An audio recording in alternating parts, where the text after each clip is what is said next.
Joining us right now, former governor of New Hampshire, Sununu. Governor, am I overstating? Am I being too optimistic, or do you feel a change? Oh, there's no doubt. And political momentum is real. I mean, just look at the approval numbers, right? Trump has the highest approval numbers that he's ever had. And that is being noticed.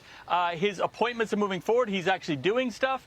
So it would be one thing if the Democrats had the next generation of leadership waiting in the wings, dictating where they could go, but they don't have any structure right now. They don't know where to go.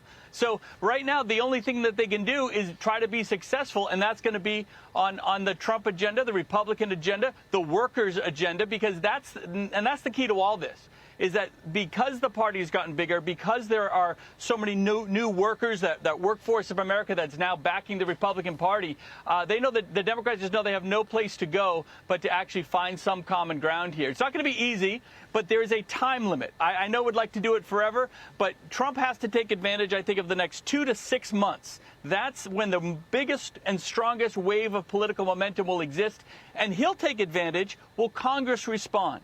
I know Speaker Johnson will. I think Thune will. But will the membership in that very narrow margin that they have right now understand that you get it done now or you get nothing done? And if they can do that, if they can coalesce around it, the sky's the limit. The thing that worries me about the one bill is you really got to wait till April, May, and you got Memorial Day, and what they'll be saying right away, Trump's lost his momentum, even though he hasn't. It's just the way things are done. But having said that, what is he in control of that he could do? For example, the peace deal with Ukraine and Russia. Well, what's he going to do in the Middle East? There are things, executive orders, that can have an immediate impact, right? Some executive orders can, but I think you hit it in the beginning here, internationally, right? Israel is ripe for some sort of Middle East peace accord, peace deal, something that will ease the tensions there, at least in the short term. By short term, I mean 6 months to 2 years.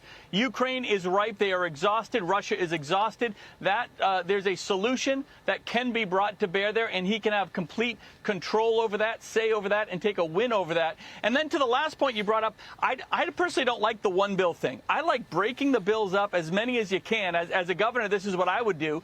Take the easy stuff first, get those wins, get that momentum, get America realizing that you are there to get stuff done. That gives you more political, public momentum to back the political momentum to get the harder stuff done a little later on. The executive order side's pretty easy, although the average American won't feel the impact of that too quickly. If you were to do an executive order to again, release our energy reserves, to get rid of some of this wokeism, to do some deregulation. The last piece here is getting his secretaries in, not in a year, and the ambassadors in, not in a year or 18 months, but literally in the next 1 to 3 months. Those folks have to be put in place because they got a lot of work to do to deregulate. Right. It's going to be a big week, so I can't wait to see what happens and hopefully get something before the inauguration.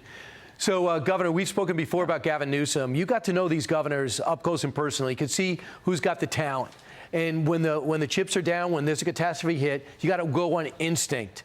We are seeing Southern California burn. We are seeing fire hydrants without water, firefighters without equipment. We're seeing budget cuts costing lives, ruining livelihoods. We see an insurance industry that was chased out of the state. Your thoughts on having Gavin Newsom and his policies build us up to this point? It's outrageous because it's not like this is the first time this has happened, right? This has happened time and time again. And as a CEO of a state, the crisis is handled and managed long before it ever hits you, right? So you create plans of accountability. Is he in charge of putting the water in the hydrant? No. But he does have the accountability to ensure that the assets are in place, the training is done, the tabletop exercises are there. Any lack and gaps in that system are reported up to the state so they can kind of work with those cities and towns to make sure they have what they need. It's really that simple. But when you're spending all your time worrying about running for president, all the time on the politics, none on the operations and management, this is exactly what happens. Yeah, it is. And when asked, he blamed it on a local problem when told about the water, instead of saying, my state, my issue, I'll handle it. Real quick on that. Yeah, or he says, I'm going to call the president. I'm going to call someone else to figure this out because I need to pass the buck and blame everybody else. You're the CEO of the state. You take accountability for the good, for the bad, and for the crises. He's just been absent. He's been absolutely absent, and the people have every right to be outraged and furious with the mayor all the way up to the governor. Well, things got to hit rock bottom before they change. Maybe finally in California, they will change. Governor Chris Sununu, thanks so much. Hi, everyone. I'm Brian Kilmeade. I want you to do me a favor. I want you to click to subscribe to the Fox News YouTube page. This is the only way that I know for sure that you're not going to miss any great commentary, any great news bites, any great interviews coming your way on Fox. You can get it all here on YouTube. So subscribe right now.